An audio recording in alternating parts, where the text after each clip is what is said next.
Hello and welcome back to the Cover 6 podcast. My name is Joa, and today I'm joined by Kyle, What's up, guys? Thomas, What's up? Brian, Yo, what's going on? and today we have our friend Blake here. You can follow him on Instagram at Tailgate.Bengals.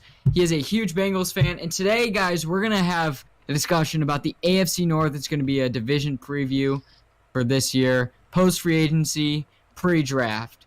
What are you guys thinking over the outlook of this division this year, considering that two star players are gone? Dude, this is the Browns division now. Yeah, coming from a whole big Bengals fan himself, I am terribly worried from the AFC North. Browns are stacked this offseason, and honestly, as a Bengals fan, I don't think we make very good news this year.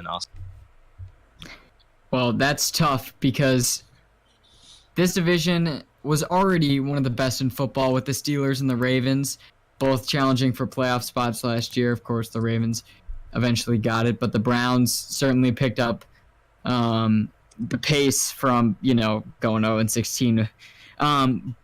But now that Odell Beckham is a member of the Browns, does that give the Browns the best receiving group in the AFC North? Yeah, definitely in the AFC. Especially... Even though they don't have any receivers taller than 5'11"? Yeah, because especially now with Antonio Brown gone, it was easily Brown and Juju before this, but It's just Juju now. The Bengals have A.J. Green and Tyler Boyd. I like that. They have a little John bit of Ross if still. he's healthy. The Ravens the Ravens literally have nothing. I cannot name a single receiver on the roster right now. That's pretty bad. Willie Snead, maybe? I don't know. Go ahead. Snead. Yeah, that's it.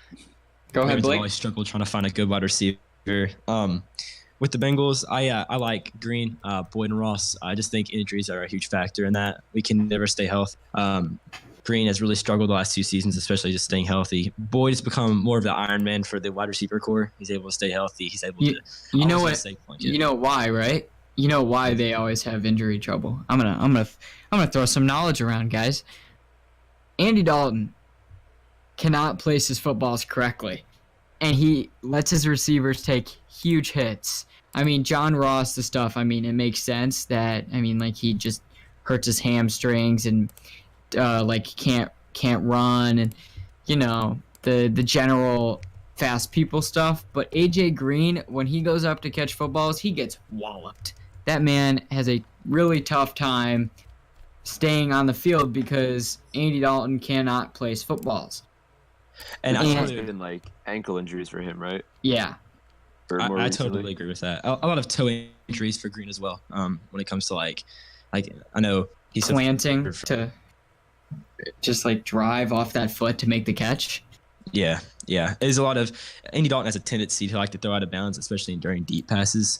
It's always been something he's really struggled with. A lot of third down longs. You see a lot of he just throws it out of bounds and plays that he's actually intending for the wide receiver to actually catch the ball. And Green's amazing at that, and that's kind of his forte. But after a while, you're going to get worn down from all. What about Jeff Driscoll coming in last year after Dalton got hurt and seeing Tyler Boyd stay healthy because they weren't. Their offense. Let's be honest. It was through Joe Mixon, and I really like Joe Mixon.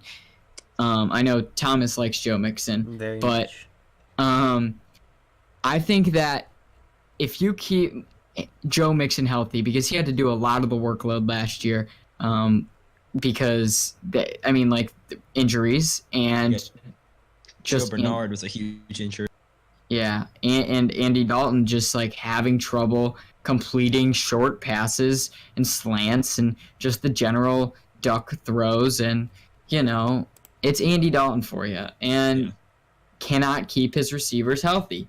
And it's gotten to the point where it's a pattern that's been going on for years, and it's starting to not be a fluke at this point. It's starting to be, there's definitely something wrong with the way Andy Dalton's mechanics. There's something wrong now.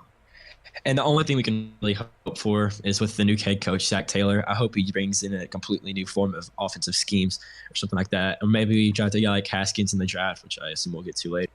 But we just need a new kind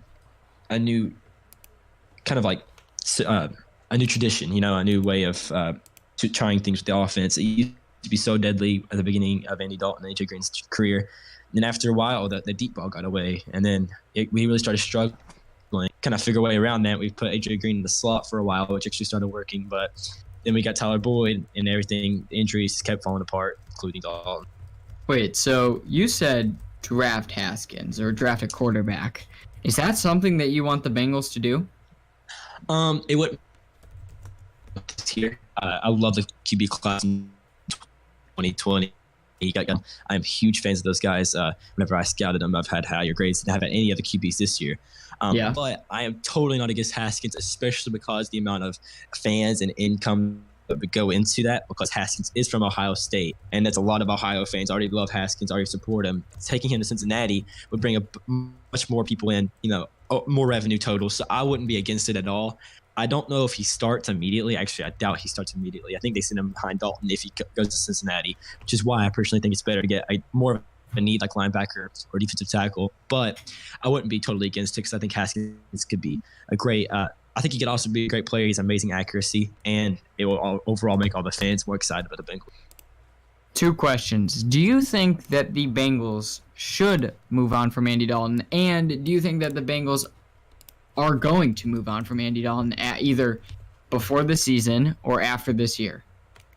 For this season, I'm going to go ahead and answer the first question. I think, personally, we need to move on from Andy Dalton. I think what will happen, however, they will probably give him another chance this season, kind of like approve it. And if he doesn't succeed under Zach Taylor, under a heavy offensive coaching staff, I think they will give the nod to a 2020 QB prospect. And overall, that would be my ideal scenario. But I would rather keep the 2020 QB prospect. Justin Herbert's arguably my favorite there. I would prefer him to start immediately.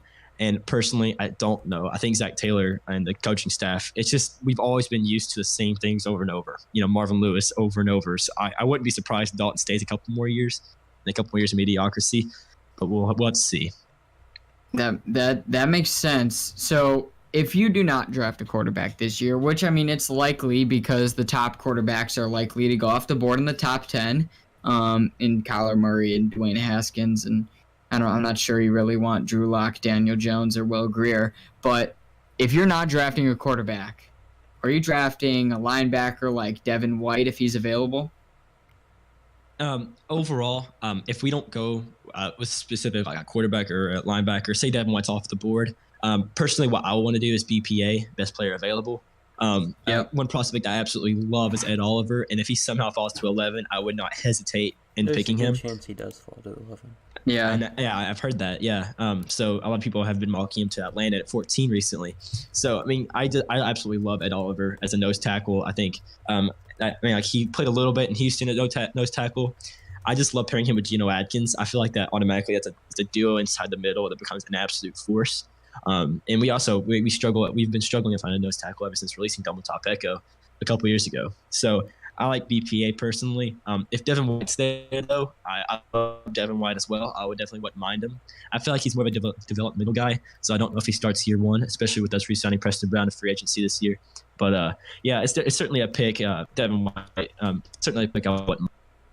So Brian, do you? Yeah. You like Devin White. Do you think that he's a good fit? White. Do you think that if the Giants, you're a big Giants fan, do you think that if the Giants do not take him, would you see him as a fit for the Bengals? I don't know if he's going to fall all the way to 11, honestly. I think his upside with potential mixed with his freakish athletic abilities, mixed with what he's already shown in college, I don't even know if he'll be available at 11, but if he's available, I'd pull the trigger on that. Him and Ed Oliver are there. I'm definitely taking Devin White. I think, especially with Vontaze Burfict now gone, you have a need a linebacker. Devin White can play inside or outside linebacker. He's really a prototypical linebacker, if you ask me. So I just think he's a good fit there. He's good in coverage, he's a good tackler, he's fast. He's just an all-around guy you want to build your defense around. So Kyle and Brian, who do you guys think the best fit in the draft is for the Bengals? If I had to choose one, Yeah.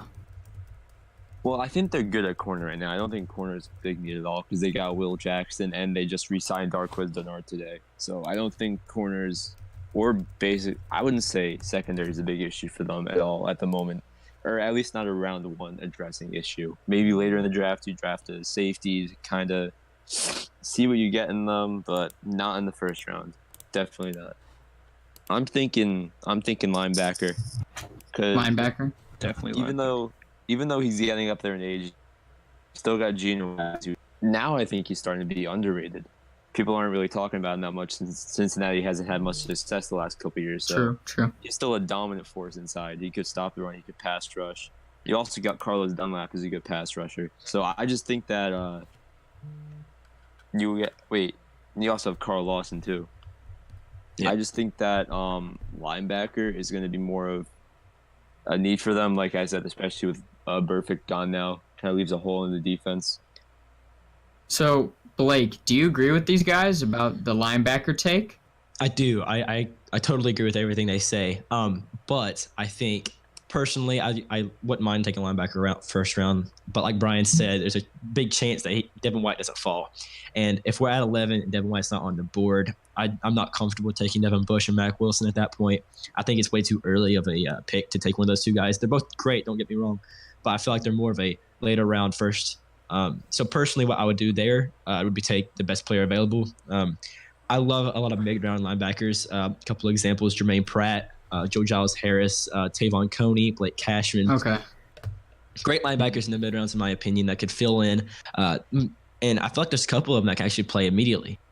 So I definitely wouldn't mind seeing a guy like round 2 or 3.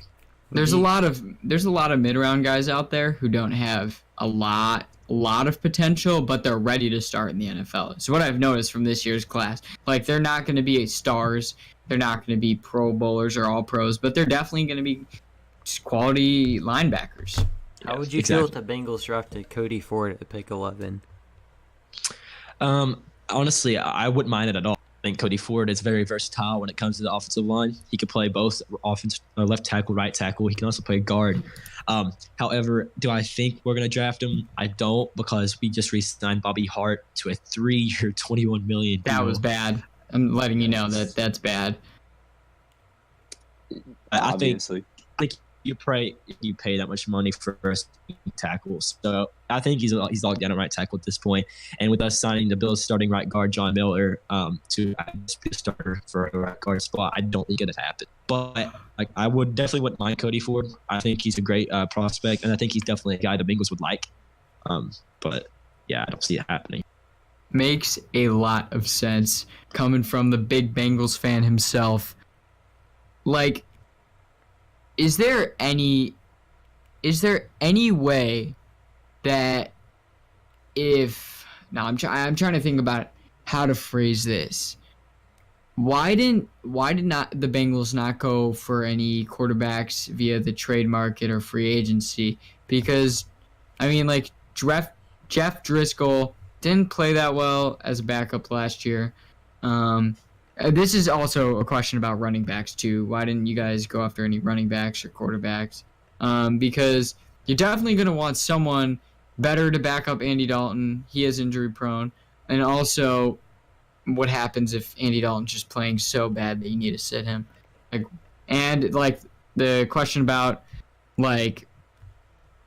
how much depth you have at the running back position. Joe Mixon, obviously a great running back and going to be very good in next year and going into the future. But after Gio Bernard, who do you have? What's his name? Walton or something? Yeah. Was that a question? Was that something that you were looking for in the offseason that you just didn't see? When it comes to QB, I wouldn't mind having a backup. I know we were in trade talks with Ryan Tannehill at one point, but nothing ever came from that.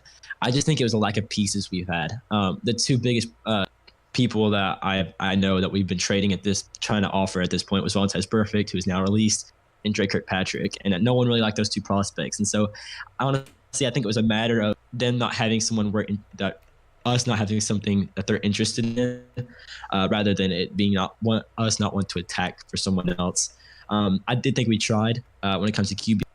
Overall, I think Tannehill, as soon as he was gone, I think we just stopped trying because Tannehill fit our scheme perfect. And if we were able to get him for cheaper, it would have been I wouldn't mind. When it comes to running back, Walton now, especially after the allegations he's had recently, I don't know if he's going to be on the team in the future. I love Gio Bernard. He's one of my favorite players on the team. But like you said, he's getting much older, and we don't know how long he's going to be. So personally, I think we'll attack a good running back in the draft and later rounds 4 or 5. Recently, we've had our running back coach, Singletary. He's been going to several different pro days and scouting players.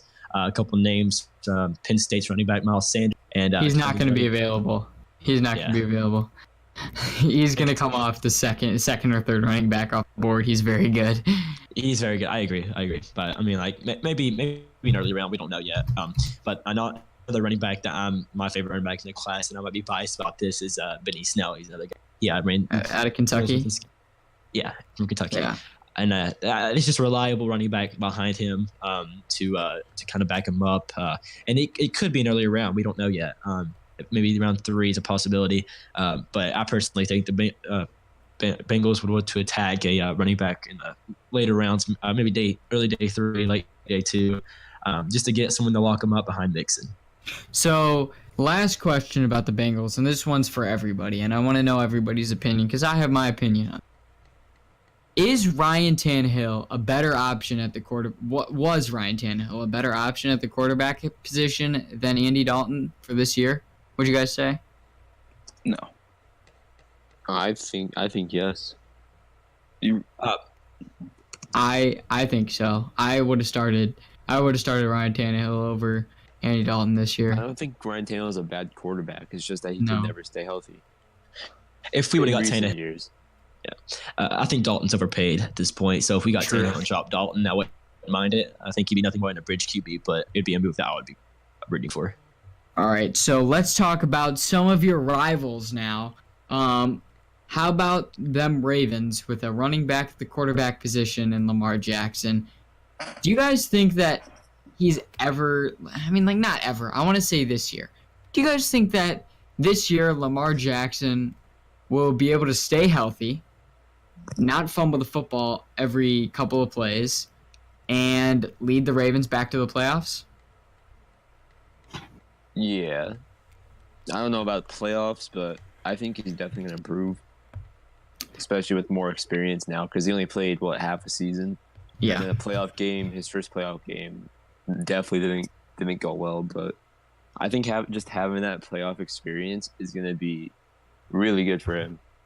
So, especially since he's not the greatest passer, but I think that now that he knows that the Ravens are completely committed to him by trading Flacco, it might give him a bit of confidence. Be like, okay, this is officially my team now. I'm just gonna go out there and do what I could do. So I think that might help him in the passing game a little bit because we already know how good of a runner he is. Probably one of the best running quarterbacks in the league right now.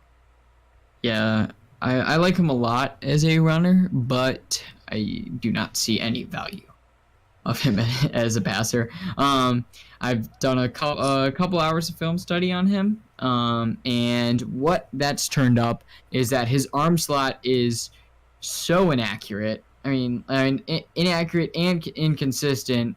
It's up high, it's down low, it's sidearm. I don't even know what to think. A QB coach really needs to tune this kid because he is not. His mechanics look extremely off. His footwork looks off. He's not looking like a passer. He looks like someone who can throw the football with his arms. He uses his upper body so much more than he should. And, I mean, he throws the ball hard sometimes, but also sometimes he just lobs it. And, that's not what you really want. With the Ravens losing so much on defense, though, because – I don't know, was it 7 defensive starters that they lost this year, or was it a little bit lower? I can't remember. I mean, I don't know how much it was exactly, but they lost some very important players, C.J. Mosley, Eric Weddle. Smith, Eric Weddle. So a lot all of their leaders pretty much. a lot of really good defensive players. Yeah, they had depth, of course. They were a very good defense last year. They also lost Charles Suggs. Yeah. But do you think that, I mean, like, I don't know, because of that defense. I don't have a lot of questions. I just think they need to draft a wide receiver. I think that they go if DK's there, they go him, AJ Brown's there, N'Keal Harry, Kelvin Harmon. One of those 4 guys needs to be on the Ravens by the end of the draft. And so they obviously need to draft a receiver. But I don't know if they have enough draft capital to restock their defense after losing so much. Get a not a great wide receiver, a good wide receiver out of the draft this year. I don't know if they can make it back to a team that's hunting for the playoffs. I think that they'll probably get a top 15 pick next year. But that's just me. What do you guys think? Top 15, I'm not completely sure, but I think they'll be competing for a playoff spot. I think it's going to have to be a wild card because I'm that high on the Browns this year. But I don't think they're as bad as people are giving them credit for. Obviously, they need more weapons on offense. They need a receiver other than Willie Snead. I think drafting one in the first round this year is going to help them a lot. It's going to open up that offense a little bit because they cut Michael Crabtree after 1 year. Didn't produce that much, but at least it was somebody to draw some attention on the offense. Now they got nothing. So their offense is literally going to be running it with Mark Ingram and Lamar Jackson, just running play actions and read options.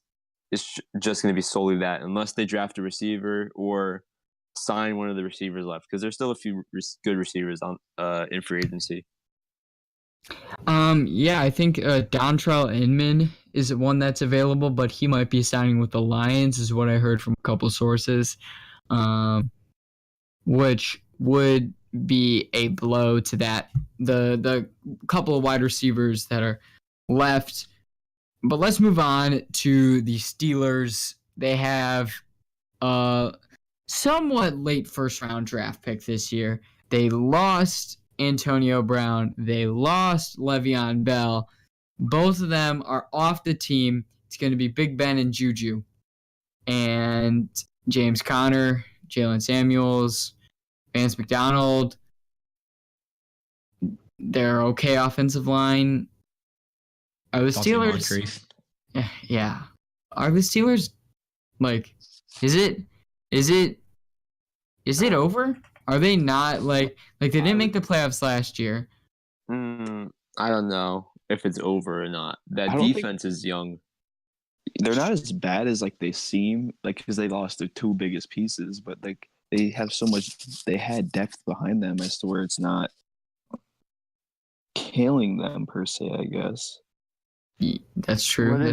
They got rid of a lot of distractions in the locker room over the offseason. They got rid of Le'Veon and AB. Now it's really just Big Ben. And if they're able to shut him up, I think they'll do good. But if he starts causing drama with other teammates now with like Juju, I don't think Juju's going to be a problem in the locker room. But if something happens there, that could be detrimental. So that pick, what is it? What's that pick number that they have this year? 20. 20? Who did they draft? What positions are they looking at? They're looking at inside linebacker. Are they looking at edge, offensive line, defensive tackle? If I were wide receiver, I'd go best player available. Okay. You don't think they're looking for any position of need? Not maybe a corner. True, because of Burns, yeah. But they did get Steven Nelson, so that's true. I don't know. Go ahead, Blake. A corner or a just best player available. What you think, Blake? I personally like the idea of inside linebacker. I think they just need to build up that core. Going back to what you said earlier about losing AB and Bell, I agree about the. I agree the fact that I don't think they're going to be much worse, but I think the bad thing is they're going to be more predictable. They're going to know it's going to go to Juju. There's no longer two huge weapons on the field, or three huge weapons. So I think what the Steelers' goal needs to be this draft is to really build up some more offensive players, and then first round, I like inside linebacker. I think Devin Bush to the Steelers would be absolutely monstrous, as he completely fits everything that they look for. For sure. Is he Yeah. going to be available for the Steelers, though? A team might take a reach on him. I mean, maybe the mid-teens. It is possible. If he's there, they should take him. Yeah, I also think that this might be a little bit of a reach because I've seen some people looking at him as second-round talent, but I actually like him as a first-round talent. Him and there's two guys I'm thinking of, who I would look to target if I were the Steelers draft war room.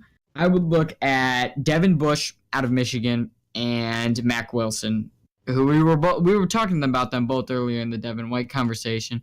But I think they're two solid inside linebackers with a lot of potential. Obviously, not as much potential as Devin White, but I think that if the Steelers looked to draft one of them at pick 20, I don't know who I would pick out of both of them yet, because we haven't.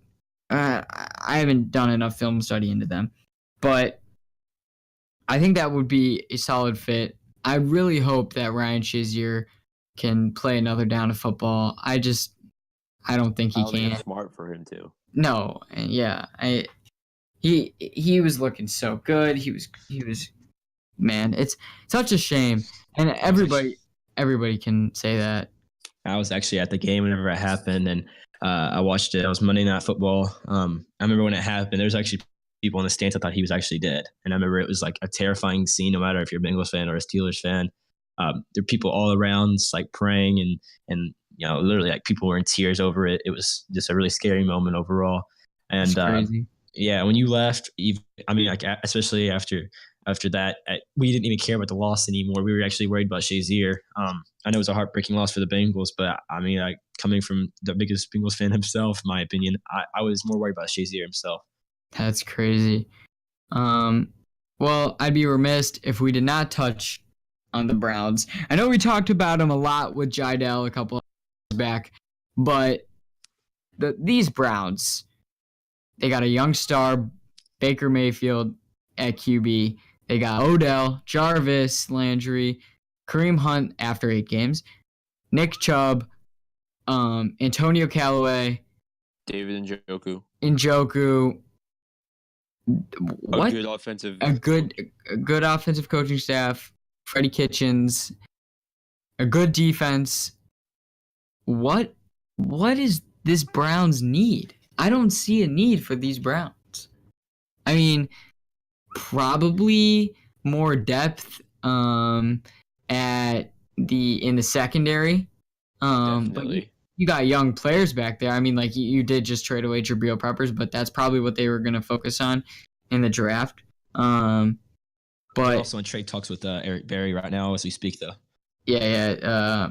But that's great. Oh my gosh. I think Eric Berry would be good for them because not only would it add a good player, it would also add a big leader on that team. They still have like $30 million in cap space as well, which is crazy. I know it's I think they should just go for veterans now. Honestly, they have such a young team. They're gonna need a couple players that have had that playoff experience, a couple players that could lead a locker room to join that team just for I would personally trust Odell as a leader in the locker room for the receivers, at least for the offense. I know people could say he's a diva or whatever. He's not a diva. He's a good teammate. All of his teammates said they loved him. Yeah, I've heard that too. They were all sad when he got traded. The diva thing is just blown out of proportion. It's overblown, yeah. I got to watch him every game. He's literally only like that on the field, and he's not even close to the level that Antonio Brown's at. Antonio Brown takes his stuff off the field. He commits crimes off the field. Odell literally he stays quiet off the field most of the time. On the field, he's crazy just because he's a big competitor. He wants to win. He'll throw his body on the line to win. He's played through injuries before to win. And that's what you want in a leader. I think, especially now that he's got a best friend in the locker room, like even though him and Sterling Shepard were extremely close. Him and Jarvis Landry have a relationship that's unrivaled.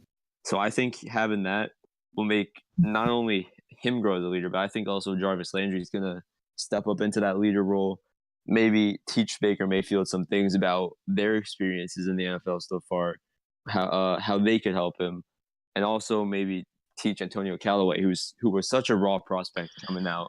Draft stock was bad because of off the field issues, but very talented. Could use help with catching a little bit, but very fast. And I think those leaders, they could both be huge parts, not only on the field, obviously on the field, but in the locker room too. Expect for a couple trick play touchdowns thrown by either Odell Beckham or Jarvis Landry, because Freddie Kitchens known for his trick plays. And I mean, we've seen Odell and Jarvis throw the football. They both have some cannons.